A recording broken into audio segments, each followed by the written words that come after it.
Hi everyone. So today we will be starting with advanced automation testing. This is not our first session. We already have learned programming language.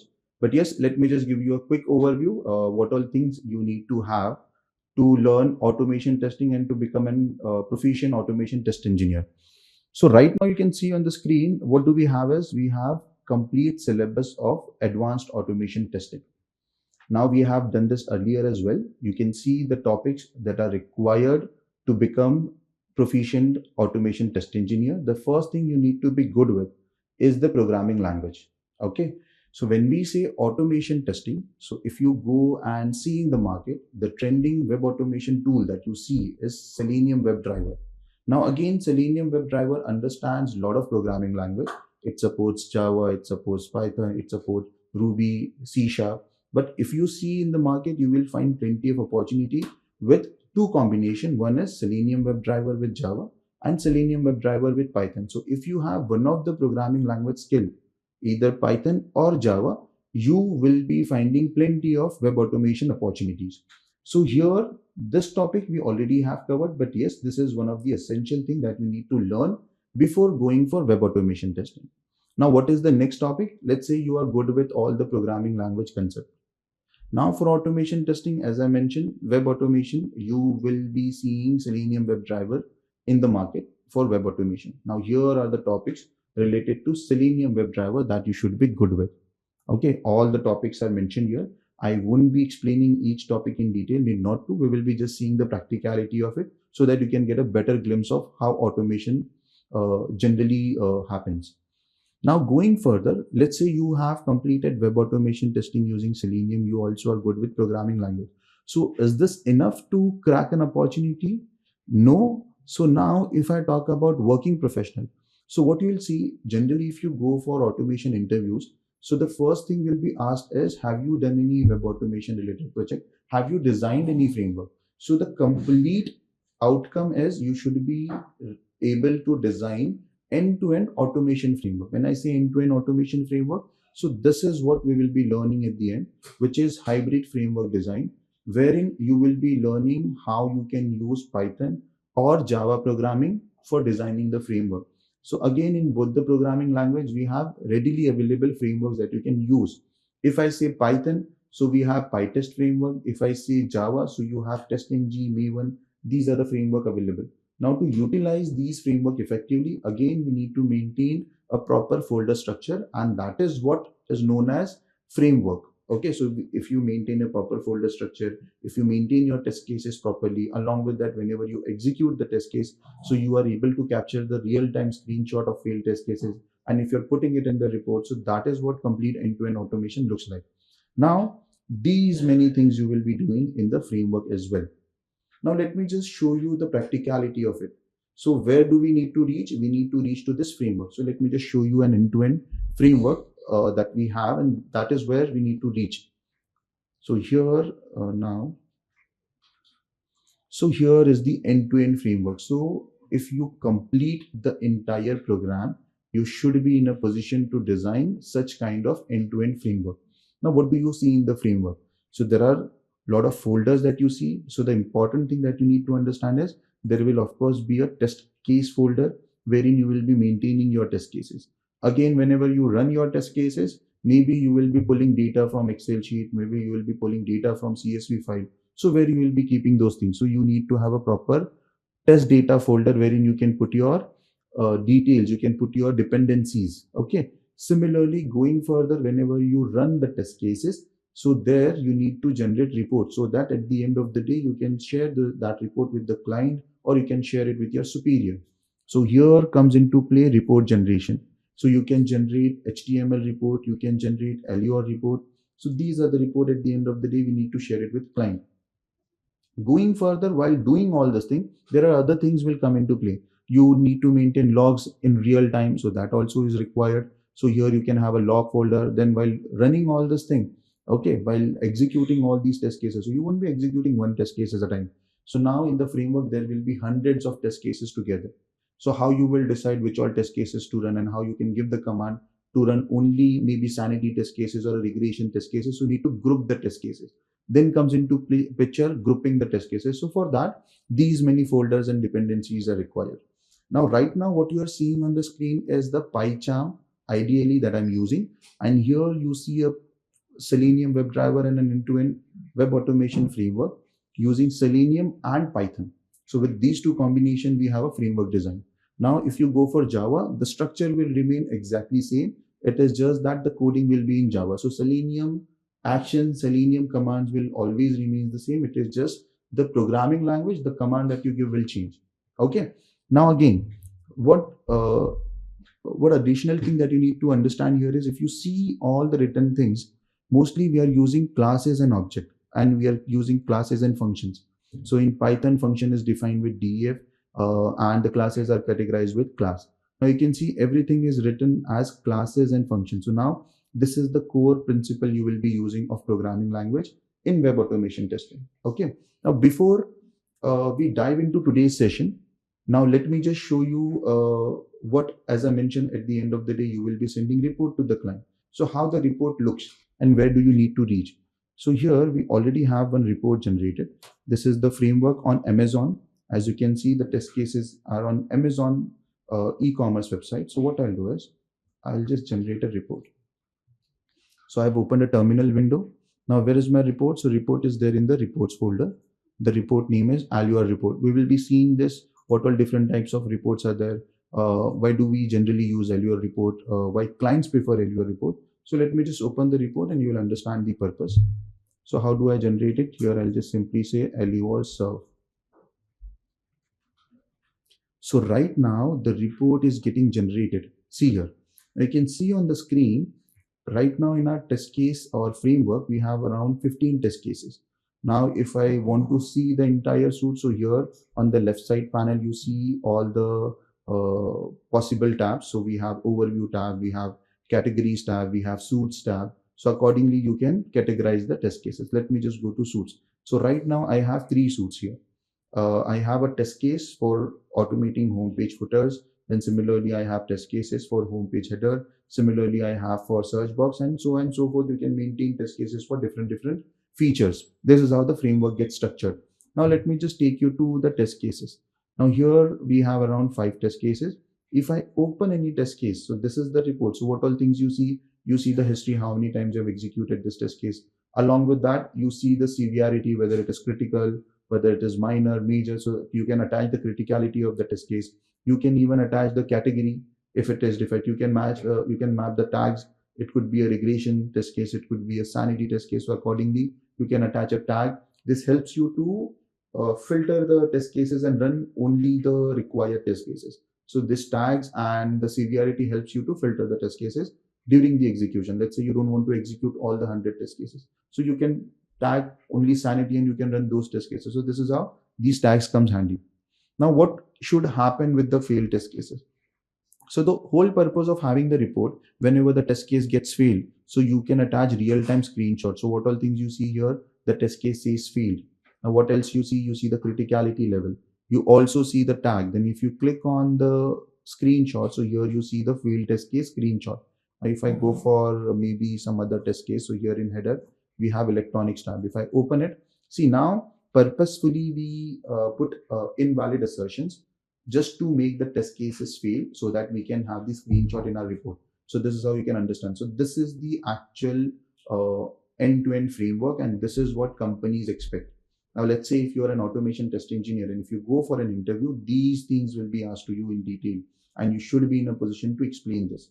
Now let's say if you have good knowledge of programming, you have good knowledge of web automation with Selenium, you have good knowledge of framework design, what you can expect in the market. So here, let me just open a job portal.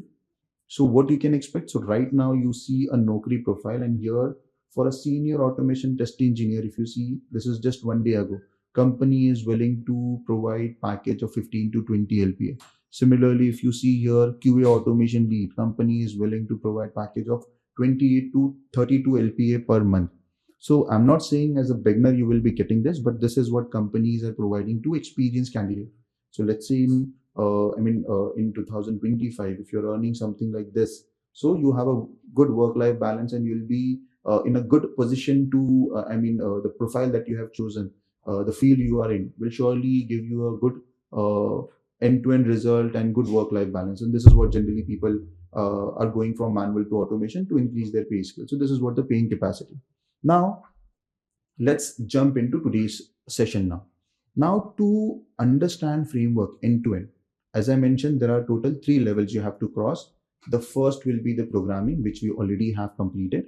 The second will be Selenium WebDriver. Now, how do we learn Selenium WebDriver? Now, what is automation? What you have understood so far? What is automation? Automation is nothing but whatever we see on a web. Okay, and whatever actions you perform being a manual tester, you just need to automate those steps. Now let me just give you an example.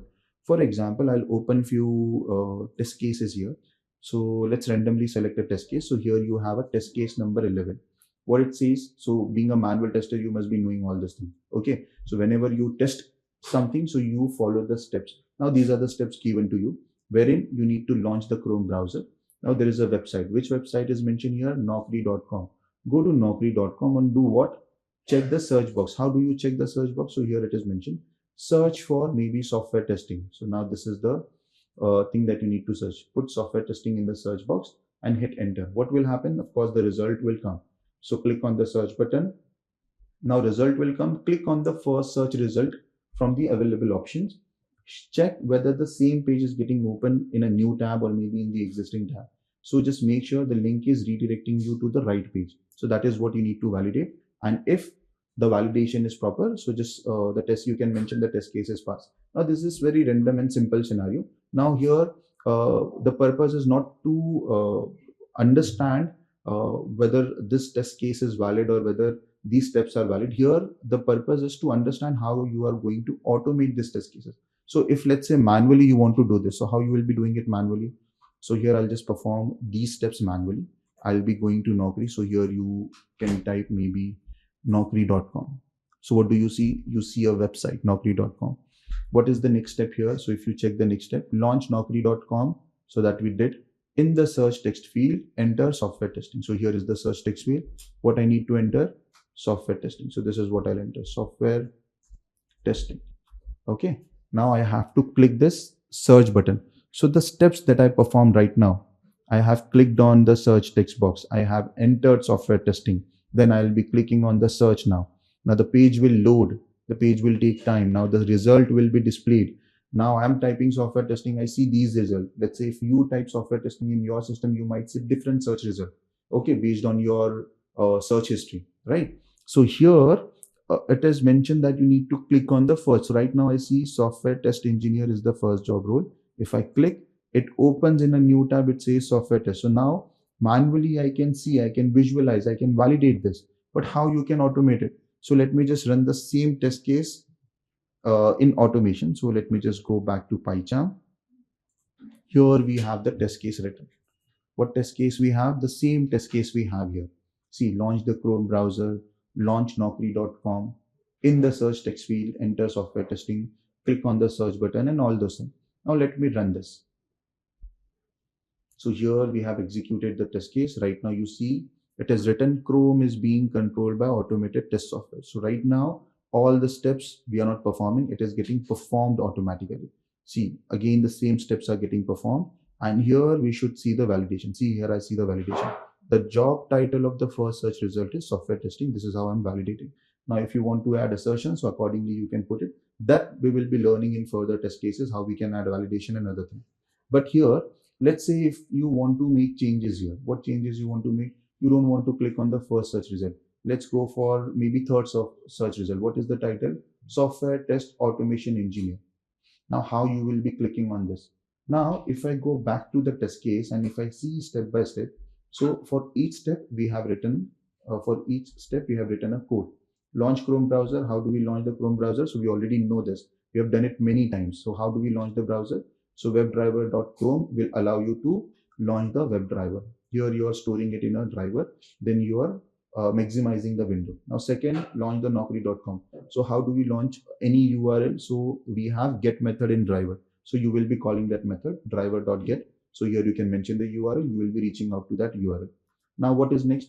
Now in the search text field, you need to enter software testing. How do you do that? So we have we have seen there are multiple locators we can use. We can use ID, we can use name, class name, CSS selector, XPath. And right now, as we are on the topic of XPath, so here I have used XPath. So here you can see XPath we have used for the search text box. And now you can enter the search, you can enter the text. How do we enter the text? By send keys. So this also we have seen for a particular web element. You can just call a method dot click dot send keys, and now here we are sending software testing in the search box. What is the next task? Click on the search button. So where's the search button? If I go one step back, see here we have typed software testing. Now how do you find all this element? So if you inspect a page, you see the HTML DOM. What is this HTML DOM? HTML DOM stands for document object model.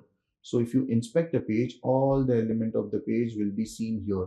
Let's say I need to enter software testing. I'll remove this. But yeah, how do I enter it? So first I need to find this element. See, now if I take my mouse cursor, I see here all the elements are getting highlighted. So where I'll be clicking it, I'll be clicking on search box. So here I've clicked on search box. What do I see? I see the tag, the HTML tag here is input. You have different attributes and their values. So what attributes you see right now for this particular input tag? You have class, you have type, you have placeholder. Whichever you feel comfortable, you can use it. Now again, as I mentioned earlier, whenever you use any attribute, make sure that is unique on the page. So right now, let's say you want to use placeholder. So here you can select placeholder and you can create XPath for this. How do you create XPath? You can just simply put Control F here, and these XPath place will open, wherein you can just put the XPath. Right now, what is the tag? Input. So I'll be saying // This is how you create XPath. // You can mention the opening tag in open and close square bracket @ attribute and its value. See here, it highlights the search box only. So this is how Selenium identifies any element on the web page. Now, if I go back to our test case, so this is what we did at line number 26. We identified the search text box. We have stored it in a variable search text box. And then with the help of send keys, we are sending software testing, or we are typing software testing in the search box. Now, what is next? We are purposefully asking our script to sleep for a second. Why? Because after this step, as soon as you click on search, the page will load. So the next page web element will not be instantly available. So you have to wait for the element to be available, and then you have to go further. So that is why here we have wait time. As we go further, we will be seeing. Now sleep is not the ideal way of having the wait. So we have dedicated wait in Selenium. We have explicit wait, implicit wait. As we go further, we will be exploring those as well. Now, again, as you submit it, then you want to click on the first search result. How do you identify the first search result? So here we have already seen in the last session, how do you customize and how do you uniquely identify anything. So here, let me just do the same step, software testing. And if I click on the search, I see the page right now. Okay. Now here we need to identify the first search result. Now let me just again go back to Control F. See here, we have identified the first search result. Now here, what type of XPath we have used? It is not completely relative. Now here we have used relative XPath, wherein we have an attribute and then we traveled to the HTML tree to reach to a desired XPath. Now let's say you want to go for search result 3. So as I said, you can use indexing. So let's say if I say 3 here, so I will be taken to 3 or third search result. Total, how many search results are there on the page? Total 20. How do you come to know? On the top, you can go and check. See here, not 20, 1 to 18. So total 18 search results are there. Let's say if I want to go to 3, so with the help of indexing, I can target a specific section or a specific result. So right now, let's say if I'm interested in third. So if you use this XPath, what all things will take place? See here, now I'm changing the XPath. So instead of first search result, I want to go for third. So I'll be typing third here. And let's just make this to third search result. So instead of first, I'll be saying third. Okay. Now similarly, I'll click on the third search result. So instead of first, I'll make it third. Now what else are we doing? We need to validate whether it is the same, the title are same. Now manually, we can visually see here it is software test engineer, software test automation. Let's just validate this. If I say third, and if I execute this, so what should happen? Now on the website, this link should be clicked, it should open, and along with that, you should be able to see the same job title here. So let's do this. So in the previous session, we have automated the same test case, but we clicked on the first search result. Right now, we made few changes and we are clicking on the third search result. Let's see if it happens. See, now the title is software test automation. Now again, here also you can see the same title, software test automation. Now let's say if the next task to you is not click on only the first search result, click all the 18 search results. So what you can do, you can put the same thing in a loop. So here the concept of programming language will come into play, wherein you will be doing the same thing but in a loop. So you can have your loop count to 18, and wherein step by step you're clicking on each search result and you're validating whether it is taking you to the right page or not. So here comes the purpose of automation. Now the same thing you can do it manually, but this repetitive task will unnecessarily consume your time. So such repetitive tasks you can easily perform using automation. So right now we are on finding element topic, and here we are learning how to find individual element.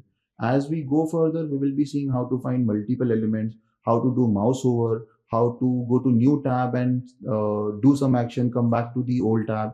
And then while doing so, your script might take time, your pages might take time to load. So how do you use explicit or in implicit way in real time? How do you perform mouse click action? How do you perform keyboard action? All these things are going to come in the upcoming sessions. Once we are done with this, we will be moving to framework design. So this is how the entire thing is structured.